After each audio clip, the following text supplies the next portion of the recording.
The biggest blessings in my life have come from social media. I met important friends on social media. I'm currently in the midst of growing a business on the internet. I have the opportunity to share my creativity and my art with literally every single person in the world. Social media was an outlet for me for the longest time because I was never really fully understood by the people around me in my real life. Humans naturally crave being a part of a community, and I've been so lucky to be able to cultivate my own community here on YouTube. I feel seen correctly and accurately by this community. But the longer I've been on social media, I have realized that I will always inherently be misunderstood, no matter if it is a stranger that sees me for 10 seconds on their For You page or being misunderstood by my own parent. It's just one of those things that is inescapable and inevitable.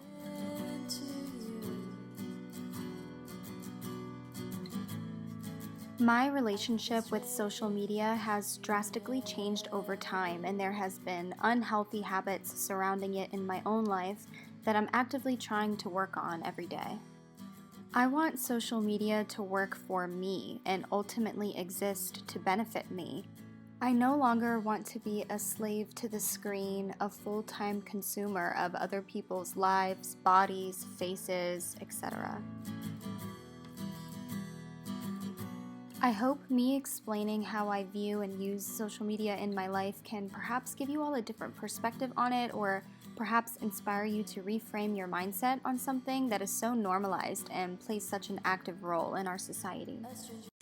Hi angels, welcome back to my channel. If you're new here, I am so glad that you're here. Recently, I have done a lot of self-reflection on social media and how I use it in my day-to-day life. I felt really compelled to sit down and discuss with you guys my opinions of social media, how I've been using social media, and how I want to transform and change that. Anything I say in this video that is critical of social media does not deter the fact that I am so grateful for the fact that this is my job, which is still really crazy. I'm so grateful for you guys, and I'm so grateful for all of the opportunities that have found me due to social media. Social media can be so fun. It can be a form of self-expression. It can be a way to meet new people, but that can quickly turn into an addiction if it's approached with a lack of discipline and if it goes unmonitored. I don't think social media is necessarily bad, just like having one drink of alcohol is not necessarily bad. It's only bad when it turns into an addiction or a crutch to get through life. I would say most people, especially in our generation, is addicted to at least one app. Social media can rob so much of your time if you're not careful. I have allowed,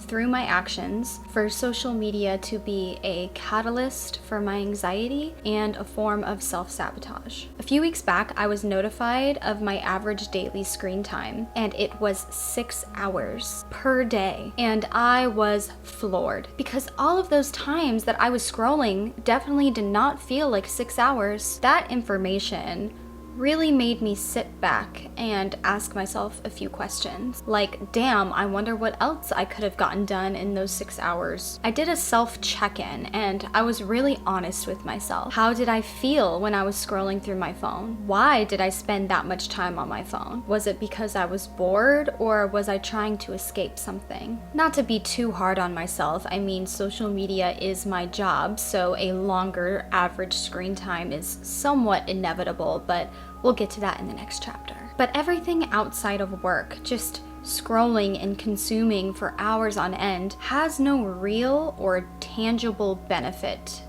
to my overall life. Something that has been bothering me lately is my lack of motivation to start my day, and I know exactly what the culprit of that is, and it's doom scrolling on TikTok. I personally like to wake up early, get all of the important things done, do my self-care in the morning, simply so I can set up my day to be anxious-free if I can help it. I even aim for a happy day, but Baseline, I'm going for low stress or no stress. But when I wake up in the morning, I've noticed I have a really bad habit of immediately reaching for my phone. Just checking my notifications quickly turned into doom scrolling for hours on end. What do you think my fresh, renewed morning energy immediately going into scrolling on the internet and consuming others has done to my mental health? Not benefit it, that's for sure, because I will sit there for hours sometimes. And then I'm like, oh shit, I should probably start my day, but now it's noon, and then I beat myself up because I have a million things to do, and now I have no energy to do them because all of my energy first thing in the morning went to my phone. So I asked myself another question. How do I feel when I start my days like this? To be 100% honest with you, I feel drained,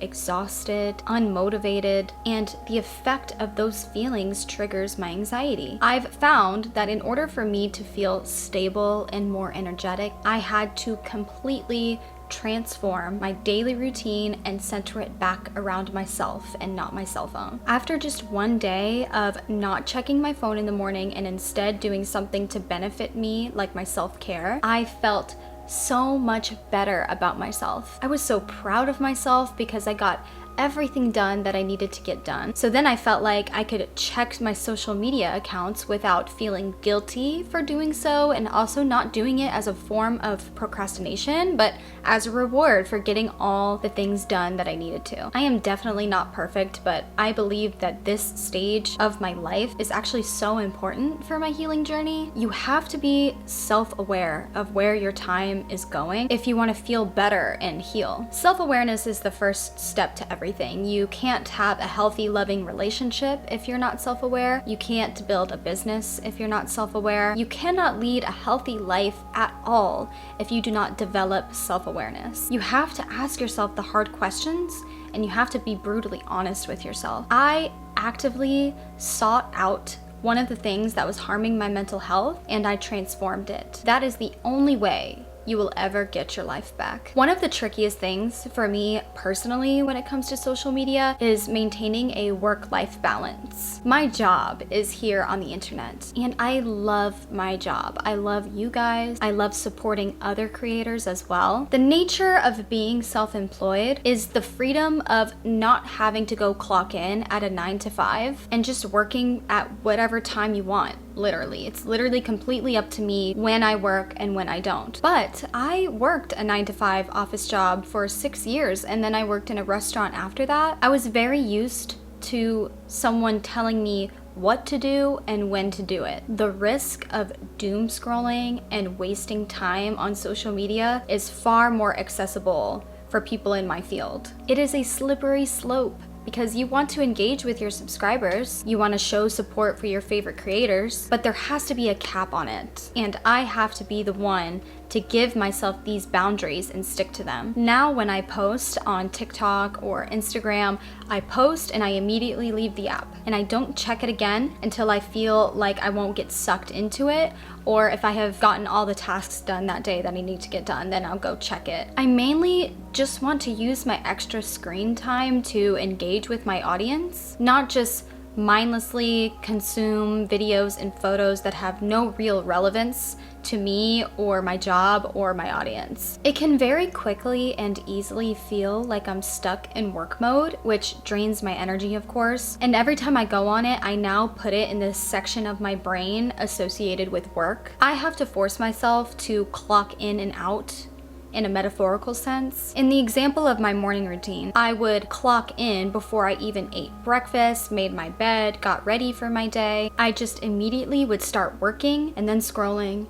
and then working, and then scrolling, and then responding to emails, and then scrolling. I would have never gone straight to my 9 to 5 job without eating breakfast or getting ready for my day, or having a morning routine, and this job should be no different. Social media, for most, is a hobby or an escape from life, but my viewpoint of it has shifted from that to growing a business and having a career. And I'm honestly thankful for that, because now I am making the choice to grant myself the freedom of nurturing my other hobbies and passions outside of social media. By my choice, social media is no longer my escape. It is 100% the opposite, which I think will make it a lot easier to keep it in check. I get a lot of questions about hate comments and how I deal with them. And the truth is that I don't. If I see a hate comment, it gets deleted immediately. I read it once, and that's enough. Why should a hate comment get the privilege of being on my page? Rent-free? Absolutely not. I used to respond to hate comments a lot more and let them affect me, and because I'm only human, sometimes they still do. Mainly if I'm already having a bad day, if I see a particularly nasty hate comment, it could potentially be the cherry on top of my bad day and move me to tears. But if you catch me on a good day and I read a hate comment, I really am not affected. But I'm really trying to work through not letting them affect me at all, but also giving myself the grace to be human and acknowledge my feelings, but not let them control my mood or my whole day. But I have a rule to myself to no longer respond to hate comments. I've responded to maybe 2 or 3 this year versus the hundreds that I've gotten. I'm not perfect, obviously, but overall, I've had to realize that letting other people's opinions and projected insecurities ruin my day is silly and pathetic. 100% of the time that you see a hate comment, it is simply because that person is insecure. So yeah, I deal with hate comments by removing them, and I recommend you do the same thing. The internet is full of energy vampires and people who project their insecurities, and I think if you are spiritually aware of this energy, you can combat it better and see it for what it is. Hate comments honestly have nothing to do with me because I am spiritually protected. Speaking of spirituality, another question that I asked myself was, can I nurture my spirituality and still be active on social media? I feel like spirituality and social media typically don't mix due to the reason I just stated. Being on social media can spiritually disrupt you because it robs you of the ability to be present. Presence and the skill of living in a flow state is integral to spirituality, but I know that there is so much information about spirituality on the internet, and social media could even be a catalyst for some people to kickstart their spiritual journey. I've had a lot of people tell me in the comments that my videos have aided them in their spiritual journeys. I definitely think that there's a difference between consuming spiritual content day to day to further your spiritual journey versus doom scrolling purely for the sake of escaping the present moment. I do think that you can be spiritually healthy and be on social media depending on the person. Screen time has to be controlled by you, not controlling you. If you're able to master that, then I don't think being on social media is a problem for your spirituality. If you're seeking knowledge, I recommend reading books before going on TikTok for your information, not only so you can limit your screen time and be present, but also so you can be sure that you're getting accurate information. When you're scrolling, you're consuming so much information at such a rapid speed that your brain doesn't really know what's true and what's not. It has a harder time being discerning. It can quite literally fry your brain. Staring at a book and reading is so much better than staring at a screen. And a lot of these spiritual gurus on TikTok have a tendency to either stretch the truth or make general statements about spirituality that are not true for all, or even use scare tactics, which is eerily similar to religion, but we'll get into that another day. I am going to start implementing healthy habits with how I approach social media, and I'm gonna share with you what I'm going to start doing, and maybe you can try it out for yourself. Firstly, don't text people back right away. Obviously, you want to let your loved ones know why you might not be texting back as frequently or right away, and you can just let them know that you're on this new journey, you're reproaching how you spend time on your phone, and you will respond to them whenever you have a free moment. I think that there's a lot of pressure for us to respond to people as soon as we get a text, but I don't think that that's necessarily healthy. If you're in the middle of working or studying or doing something important and you get a text, that does not mean you should stop everything you're doing, to respond to that text just to make that person feel okay. If people really love you, they'll understand why you're not texting back right away. So I definitely think having an open conversation about that is the first step. If you're seeking knowledge, if you want to learn something, try a book instead of social media. But I know that not everyone likes to read as much, but maybe try Audible. I would not go to TikTok as like a source of information for you. I would go to YouTube rather. I just feel like you're less likely to get sucked into doom scrolling on YouTube because it's usually longer form content. I find that with short form content, it's a lot easier to just get sucked into it. Limit your screen time in the morning and before bed. You can really make this rule however is best for you. For me personally, I'm not looking at my phone first thing in the morning, and I don't look at it an hour before I go to bed. And my last tip on how to reproach social media is to use it as a reward. Like the other day, I had a huge pile of laundry to do, and because I live in LA and I don't have a washer and dryer, having laundry to do means packing everything up and taking it to the laundromat, which is always dreadful, and I never feel like doing it. I hate doing laundry. I hate going to the laundromat. All I wanted to do was escape that moment and just go on TikTok and distract myself. Practicing self-awareness, I stepped back and was like, nope, Karissa, this laundry needs to get done. So I packed up my car, I took everything to the laundromat, put it in the washer, whatever, and while I was waiting on my laundry to be done, then I rewarded myself by going on social media. Using it as a reward, I've found, is actually way easier than you think. It's actually really motivating to get things done throughout your day. But yeah, guys, that is my little video on what I've been thinking about lately and what I've been pondering, and I've really been thinking about this day and age and social media and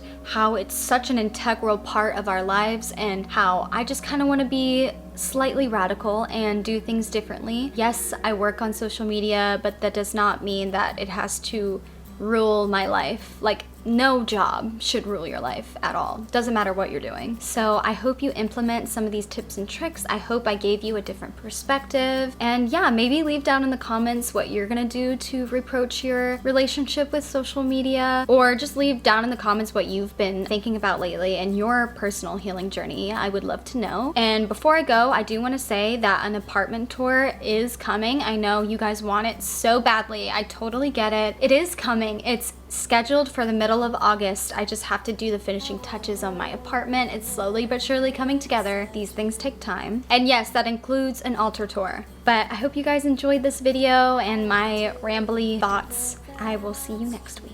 Bye! I look to you and I see nothing.